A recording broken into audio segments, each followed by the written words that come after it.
కీర్తనల గ్రంథము 2వ అధ్యాయము. అన్యజనులు ఎలా అల్లరి రేపుచున్నారు, జనములు ఎలా వ్యర్థమైన దానిని తలంచుచున్నవి.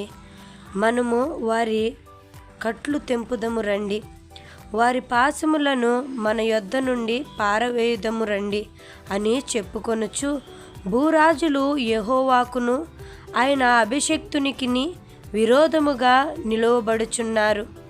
ఏలికలు ఏకీభవించి ఆలోచన చేయుచున్నారు. ఆకాశమందు ఆసీనుడగువాడు నవ్వుచున్నాడు. ప్రభువు వారిని చూచి అపహసించుచున్నాడు. ఆయన ఉగ్రుడై వారితో పలుకును. ప్రచండ కోపము చేత వారిని తల్లడింపజేయును. నేను నా పరిశుద్ధ పర్వతమైన సియోను మీద నా రాజును ఆసీనునిగా చేసియున్నాను. కట్టడను నేను వివరించెదను.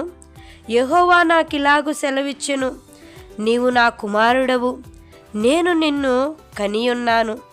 నన్ను అడుగుము, జనములను నీకు స్వాస్థ్యముగాను భూమిని దిగంతముల వరకు సొత్తుగాను ఇచ్చెదను. ఇనుప దండముతో నీవు వారిని నలుగగొట్టెదవు.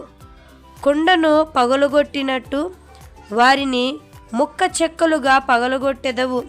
కాబట్టి రాజులారా వివేకులయుండుడి, భూపతులారా బోధనందుడి. భయభక్తులు కలిగి యెహోవాను సేవించుడి.